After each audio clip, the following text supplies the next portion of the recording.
Hey, deserving listeners, Love is Blind.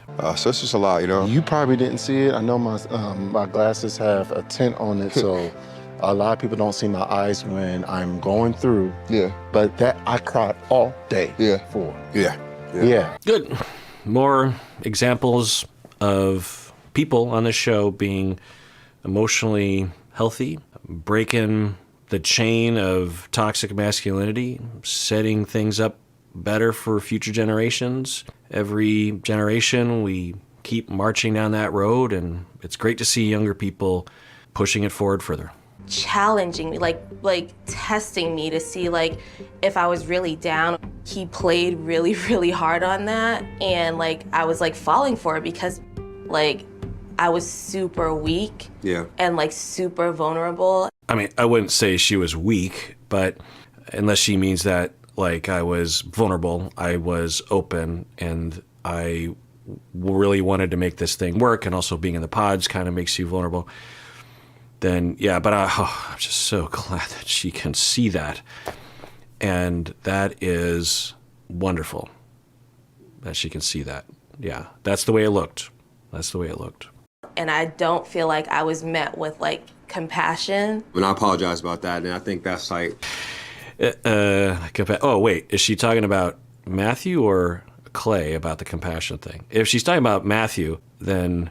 Or no, I think she's talking about Clay. She's saying, I didn't feel like I was met with compassion. And yeah, but you want Clay to give you compassion? Sure, that'd be nice, but he's in that moment, in that other date, for the first time, I think learning that the love of his life has a connection with someone else and is going through some troubles with that person, which would imply that AD was more into the other person, Because if she were having troubles with Matthew, but she had Clay at the top of the list, she'd be like, well, then that's Matthew's gone and Clay is it. And you just think she would have a different way of talking about it. At the very least, even if it wasn't like that, it's hard. And so he got prickly, wasn't great. And then he very quickly recovered, very quickly, with some of the most healthy, self-aware, vulnerable, emotionally mature behavior we've ever seen on the show. So I think, I don't know how other people are going to see that, but yeah, so she wanted compassion, and that's fine. She wanted compassion. She wanted someone to be like, wow, that really sucks, but I don't know, that's hard to ask. Certainly she deserves compassion, but I think that's a tall order, especially to want him to be compassionate right away. It's like, oh, by the way, I have this huge bomb I'm going to drop off right now that's going to like completely ruin your life potentially, but I want you to be focused on me right now. That's a lot to ask, but I get it. She wanted that. But I was hurt, I was hurt. I know. You definitely trigger like something from my past. I don't respond well to like being yelled at. If I did make you feel like that, I do apologize, and that's something I gotta work on. I should have talked it out with you. We should have communicated. It's great. It's great. I mean, he did pretty quickly get to that place, but yeah, and that's great. This is great. She's saying this is a trigger of hers. It would be hard for anybody to kind of get that reaction. He did say he was hurt. I think he deserves a little grace here, and maybe that will come later, where you can say, yeah, absolutely, he could say all this stuff, and then you say, and by the way, just kind of let you know where I was coming from. I was like on the verge of proposing to you. I didn't know you were with someone else. I don't think he knew. I forget. And then, so I was processing that, and that was hurtful, and I was terrified I was going to lose you. And then you were kind of wanting me to be compassionate towards you, like I was your buddy, and I didn't think of myself as your buddy. And then you said it was Matthew, and I got to tell you, like, that was really confusing because I don't want to say too much, but he's my least favorite dude over there. In fact, I don't want to step out of turn, but he's nobody's favorite.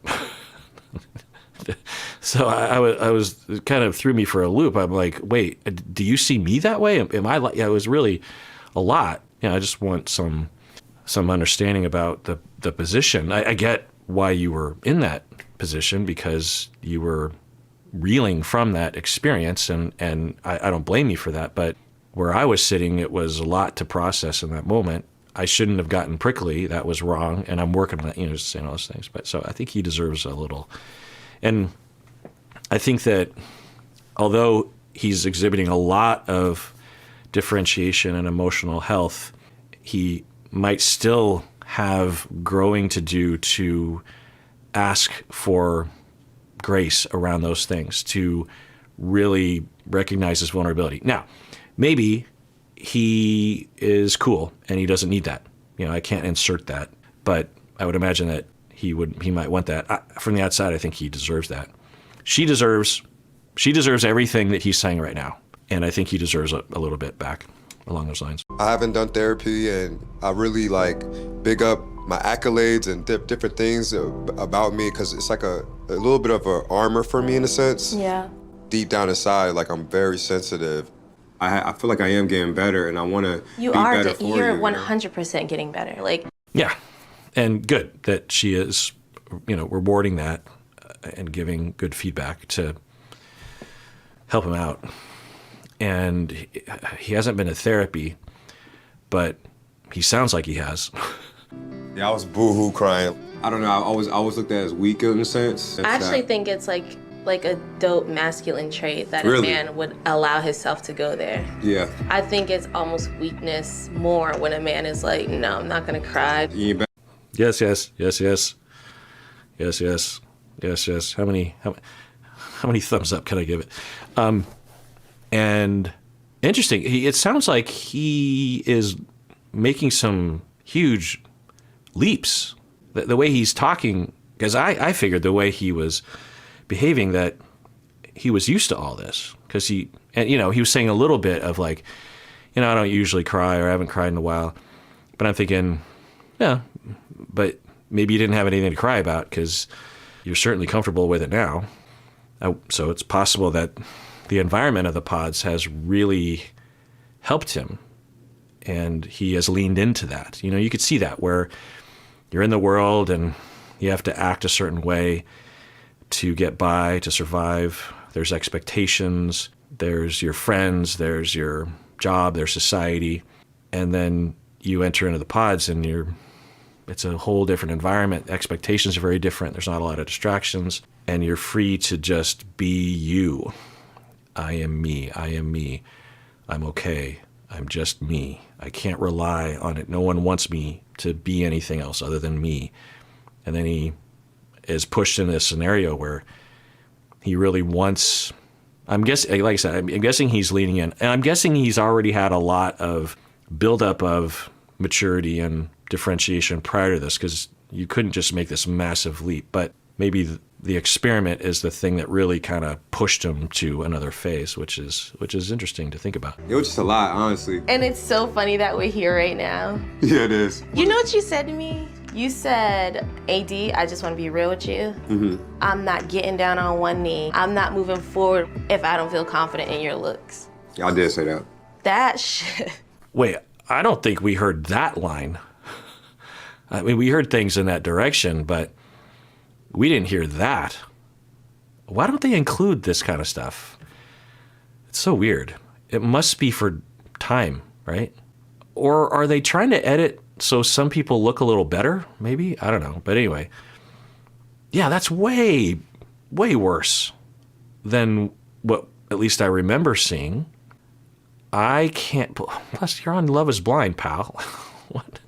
Then leave, And also, if you're AD, you're thinking, are you that shallow? Like, you can't, although I know it's the ideal on the show, but most people wouldn't go on this show just because of that reason, right? You just grab the average person off the street. You say, if you were single, would you date someone who refused to let you see them, and they didn't see you, and let's say you fell in love, would you propose to that person? But no, I mean, I don't mean to be shallow, but I would want to see what they look like. Isn't that normal? Isn't that okay? So, but he went on the show. So there's that. And if you're AD, and she has stated this, and a lot of people do, they're just like, I really want to get away from that. I want to fall in love with someone's heart and mind. And I am looking for someone that wants the same thing. I don't want to be in that world anymore. And so he doesn't want that. Why doesn't he want that? That was hard. If I'm wrong, I'll definitely admit that I'm wrong. But I just want to let you know I'm always going to fight for you.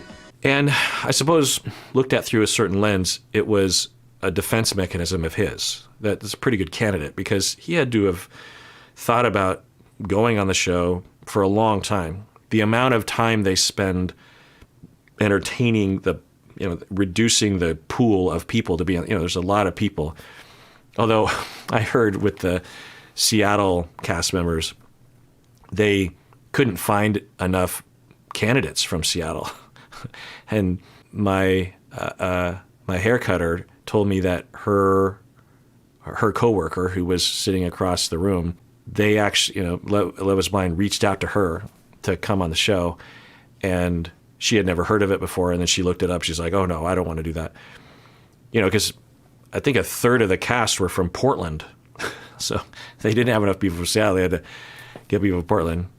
And yeah, I mean, Seattle isn't as big as New York City or something, or Dallas, but so maybe it is hard. But anyway, my point is that for Clay, he has known for a while that he's going on the show. So you would think rationally that he knows he wants to do that format. But then when he gets close to AD, he starts talking like, well, I got to see my person. He starts bringing up all this stuff and kind of sabotaging, which could be a defense against the vulnerability and the fear that he has, fear of rejection, fear of the future, fear of commitment.